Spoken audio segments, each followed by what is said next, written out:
Kids are taking more than 100 standardized tests while their time in school, and President Obama says that is too many. He even posted a Facebook video saying he wants to fix it, though he didn't go as far as saying he wants to get rid of the new Common Core tests. So our Lisa Balick is going beyond the headlines from the newsroom this afternoon, and you talked with some local teachers, Lisa. Yes, Jennifer, and keep in mind, besides those standardized tests, kids are also busy taking daily quizzes and tests in their classrooms as teachers check each day what the kids are learning. Now, the president is hearing the protests from parents, teachers, and kids. I also hear from parents who rightly worry about too much testing, and from teachers who feel so much pressure to teach to a test that it takes the joy out of teaching and learning. President Obama acknowledges there's too much testing going on for students.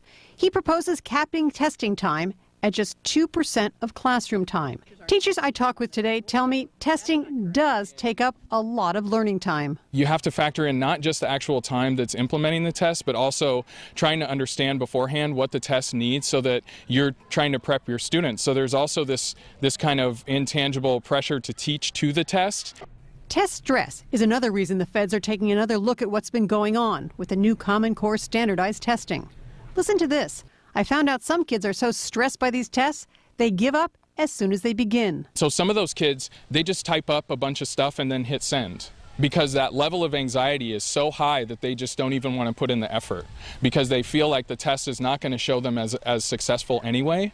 But the U.S. Department of Education is not willing to get rid of the new national testing program.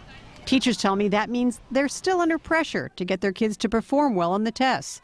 And they'll continue to have to carve out class time to prep kids. I learned some teachers say putting a time limit on testing is not the ultimate solution. It's about teachers measuring their students' learning based on what goes on in the classroom. It's not about measuring minutes. It's about deciding what we do in terms of measuring student growth.